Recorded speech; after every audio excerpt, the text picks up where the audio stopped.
Welcome to the Leadership and Learning Podcast with Dr. JBT, where we dive deep into the art of leadership for emerging and advancing leaders. Whether you're just starting out or looking to sharpen your skills, this podcast is your go-to resource. We'll explore real-world scenarios, actionable solutions, and expert advice with insights drawn from Dr. JBT's own experiences and interviews with seasoned leaders. If you're serious about growing as a leader, you've come to the right place. Welcome back to Leadership and Learning with Dr. JBT. Let me take you back to early in my leadership career. At the time, I was leading a team that lacked infrastructure, not because anyone had failed to plan, but because the system we were operating within had never been designed for a unit our size. The organization used a distributed model. Most units were small, just a handful of people. My unit, however, was much larger. In fact, the next closest unit in size was still less than half of mine. And that mattered. Because workflows that function well for small teams don't always scale. What feels manageable for 5 people can quietly become inefficient and exhausting for 20 plus. One of those inefficiencies showed up in an email process. When a customer emailed our unit, they didn't know who specifically to contact, so the message went to a general email address. And from there, it was automatically distributed to everyone on the team. That meant more than 20 people received the same email, opened it, read it, and tried to figure out who should respond. No one was intentionally wasting time. The design of the workflow was wasting time. So I decided to change it. I created a shared inbox that the whole team could access, but it wouldn't hit their individual email accounts. Each week, one person would serve as the goalkeeper, monitoring the inbox and forwarding messages to the appropriate team member. Yes, that person spent more time during their goalkeeper week, but the role rotated, and in exchange, we eliminated the inefficiency of 20 plus people all doing the same triage work. On paper, it made perfect sense. It was a small change. I was just changing an email process. Low risk, simple, efficient. Or so I thought. What actually happened was chaos. The team went into a frenzy. Emotions surfaced immediately. People were frustrated. Some were angry. Others accused one another of losing emails. A few questioned my decision entirely. Jamie, why change a perfectly good process? Some team members felt disoriented because they were no longer seeing every email unless they were the goalkeeper. They felt blind. They felt out of control. And just like that, I was facing a failed change initiative. And here's what matters. This wasn't a major reorganization.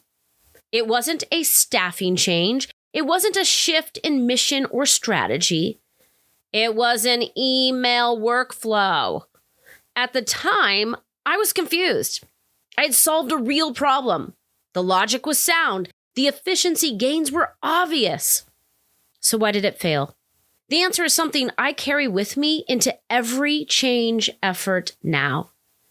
Change is change. It doesn't matter how small the change feels to the leader. People still have to let go of what they know. They still have to step into something unfamiliar. And that transition triggers very real human responses. Anxiety, doubt, frustration, confusion, fear. What I missed in that moment wasn't strategy. It was readiness. Over time, I've come to understand that successful change isn't about having the best idea or the cleanest plan. It's about whether the conditions are in place for people to move through change with confidence. There are 5 conditions leaders must intentionally build. When any one of them is missing, the emotional response tells you exactly what's gone wrong. This model is often called the anatomy of change, and I will put it in the show notes. Let me walk you through these 5 conditions. First, people need a clear sense of where they're going. Vision. Before anyone can move forward, they need to understand why change is happening and what the future is supposed to look like. When that clarity is missing, people experience confusion. They start asking themselves, why are we doing this? What problem are we solving? In my case, I knew the goal: reduce wasted time and protect focus. But I didn't slow down enough to help my team see that future with me. Second, people need to feel capable. Skills. Even small changes ask people to learn something new. A new process, a new rhythm, a new way of tracking work. When people don't feel equipped, anxiety shows up quickly. They worry about missing something important, making mistakes, letting others down, letting you down. I assumed this change didn't require new skills because it felt simple to me. But for my team, it altered how they stayed informed, and that mattered. Third, people need to understand what they gain. What is the benefit to them? Every person experiencing change is silently asking the same question. What does this mean for me? Remember that. They're silently asking the same question. What does this mean for me? When leaders don't clearly name the benefits, progress slows down. People may comply, but they don't fully commit. I understood the benefit, less duplicated effort, but I didn't articulate it in a way that connected to their daily experience. Fourth, people need adequate support, resources. Change requires resources, and those aren't just technical. Support looks like time to adjust, space to ask questions, reassurance when uncertainty surfaces, and visible leadership presence.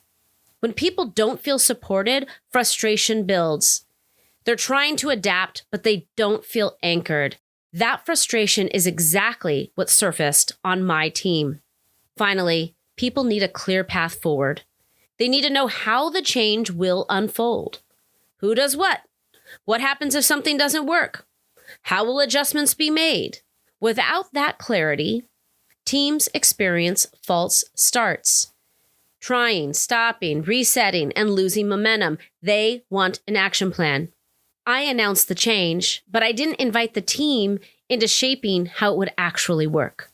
When all 5 of these conditions are present, clarity of direction, confidence in ability, meaningful benefit, real support, and a shared path forward, change doesn't feel imposed, it feels possible. And that's the leadership lesson. Change doesn't fail because leaders lack ideas. It fails because leaders underestimate readiness. As leaders, we're often trained to focus on solutions, systems, and speed. But change doesn't move at the pace of our plans. It moves at the pace of people. We have to remember that. So before you launch the next initiative, roll out the next process, or announce the next shift, pause long enough to ask yourself, have I prepared my people for the change I'm about to ask of them? Or am I assuming readiness because I feel ready? That answer will tell you more about the success of your change than any timeline ever could. This is Leadership and Learning with Dr. JBT, signing off.